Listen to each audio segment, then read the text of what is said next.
রেমাক্রির উদ্দেশ্যে এই নদীর যে উৎপত্তি স্থল বান্দরবানের একমাত্র পাহাড়ি নদী সেটা হচ্ছে এই সাঙ্গু নদী। এই সাঙ্গু নদীকে ঘিরেই বাংলাদেশ বান্দরবানের মূলত আপনার যত আপনার এই বান্দরবানের যত ফসল নেওয়া আনা সব কিছু এই বান্দরবানের মাধ্যমে সাঙ্গু নদীর মাধ্যমে করা হয়। এটা হচ্ছে মানে বান্দরবানের একমাত্র পরিবহন ব্যবস্থার জন্য এই সাঙ্গু নদী ব্যবহার করা হয়। বিশেষ করে যারা পর্যটক আছে পর্যটনের জন্য এই নদী খুবই আকর্ষণীয় এবং বান্দরবানে আসলে এই থানচি নদীতে না আসলে আসলে তাদের ভ্রমণটাই ভালো হয় না। এই জন্য আপনারা অবশ্যই যারা এখনো আসেন নাই অবশ্যই এই থানচি নদীতে আসবেন। সাঙ্গু নদী অন্য নদীর চেয়ে আলাদা হওয়ার একমাত্র কারণ হচ্ছে এটা হচ্ছে পাহাড়ি নদী। দুই পাশে বিশাল বিশাল পাহাড় সারি, মাঝখান দিয়ে বয়ে চলা একটি নদী।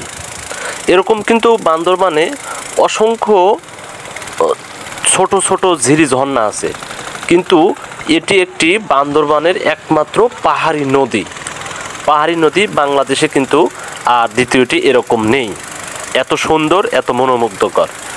আর সাঙ্গু নদী বান্দরবানের মানুষের কাছে অর্থাৎ পাহাড়িদের কাছে প্রাণের ধারা বলা হয়ে থাকে। তার কারণ হচ্ছে পাহাড়ি অঞ্চলে কোনো পণ্য আনা নেওয়া খুবই দুর্গম, খুবই কষ্টসাধ্য, কিন্তু সেই পথটা যদি নদী পথ হয় সেটা খুবই সহজ এবং খুবই সাধারণ একটি ব্যাপার। এই সাঙ্গু নদী থাকার কারণেই মূলত থানচি উপজেলায় এই সাঙ্গু নদী, রেমাক্রি, এইদিকে যতগুলো গ্রাম আছে ততগুলো মানুষের জীবনযাত্রা অন্যরকম করে দিয়েছে। কারণ এই নদী দিয়ে তারা সমস্ত মালামাল, তাদের পাহাড়ি যে সমস্ত ফসল আছে এগুলো তারা এই নদী দিয়ে নিয়ে থানচি এসে বিক্রি করে এবং তাদের যে ব্যবহারযোগ্য যে পণ্য সেগুলো কিনে নিয়ে যায়। এগুলো কিন্তু আপনার মাথায় বহন করে এই পাহাড়ি রাস্তায় যাওয়া কিন্তু সম্ভব হতো না, যার কারণে এই পাহাড়ি নদী বান্দরবানের মানুষের কাছে এতটা জনপ্রিয়। আর এই পাহাড়ি নদীকে ঘিরে বান্দরবানের অসংখ্য পর্যটন কেন্দ্র গড়ে উঠেছে এবং নদীর দুই পাশে আপনারা দেখতে পাচ্ছেন যে কত ফসলি জমি এই নদী থেকে সেচ দিয়ে তারা কিন্তু এই জমিগুলো চাষাবাদ করে থাকে। এটি বান্দরবানের থানচির জন্য খুবই একটি গুরুত্বপূর্ণ বিষয়, কারণ পাহাড়ে আপনারা জানেন এখানে কিন্তু আপনার পানি সেচ দেওয়ার মতো কোনো উপায় নেই। পাহাড়ে কিন্তু টিউবওয়েল গাড়া যায় না, কারণ নিচে সম্পূর্ণ পাথর, টিউবওয়েল গাড়া কখনো সম্ভব না।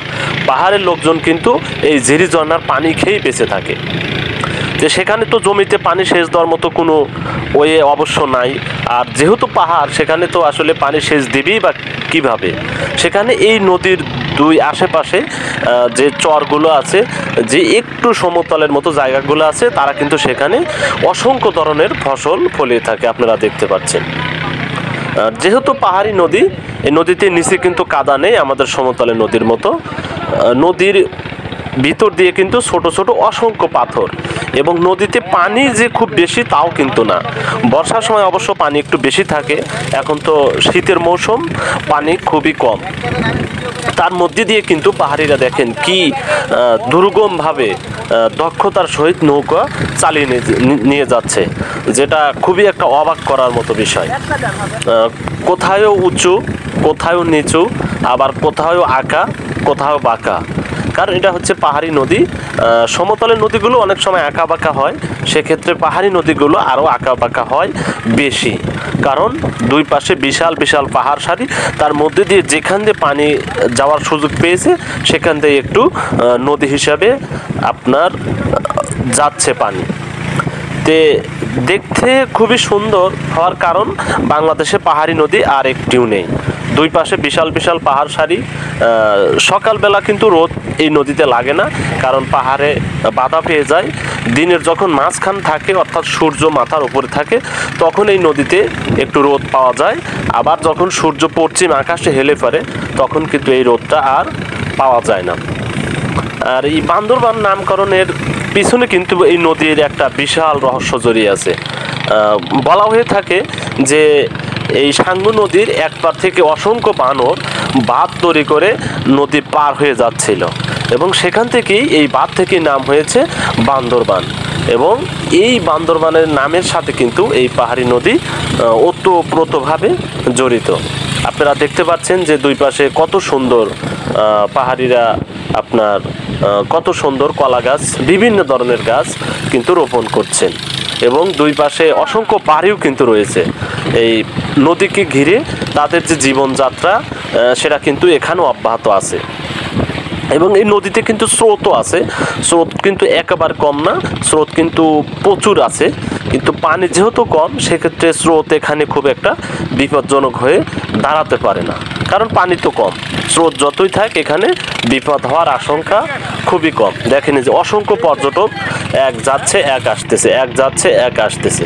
এই যে এখানে আমাদের একটি নৌকা, আপনার পিছনের যে পাখা সেটা একটু খুলে গেছে, যার কারণে তারা সেখানে এটি মেরামত করছে।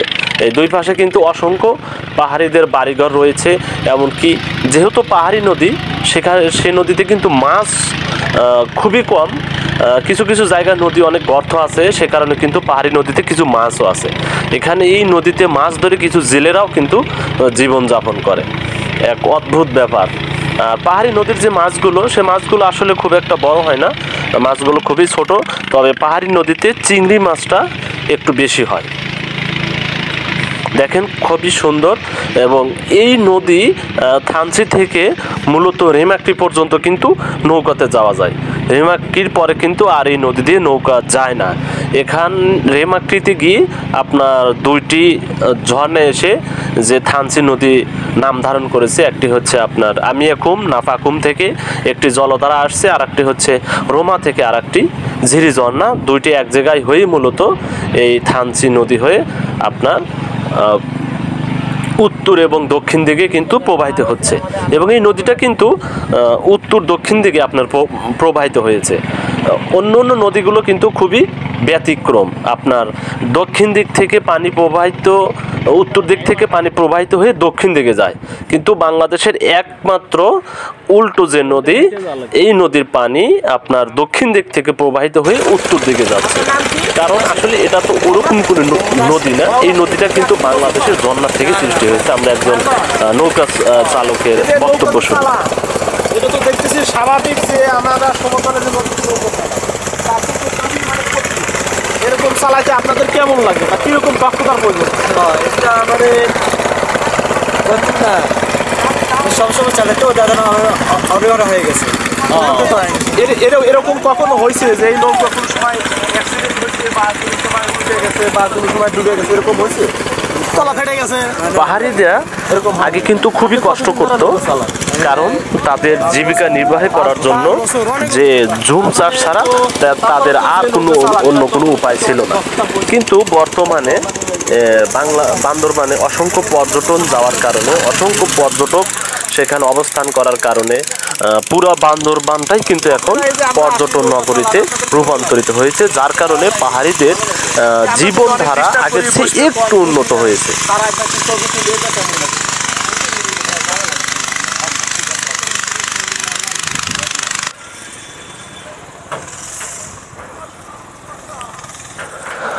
আবার আমাদের চলা শুরু। এখন যে নদীর অংশটা আপনারা দেখতে পাচ্ছেন, এটি হচ্ছে মূলত রাজা পাথর এলাকা। এখান থেকে নদীতে আরও বড় বড় পাথর, এতক্ষণ যে পাথরগুলো ছিল নদীতে নিচু পানির নিচে, পানির আশেপাশে খুবই ছোট ছোট, এখন যে পাথরগুলো এগুলো কিন্তু খুবই মারাত্মক লেভেলের বড় বড়। এ পাথর আমরা এর আগে এরকম পাথর কোনো নদীতে আছে আমরা কখনো দেখি নাই। এবং এই যে পাথরটা, এটা রানী পাথর,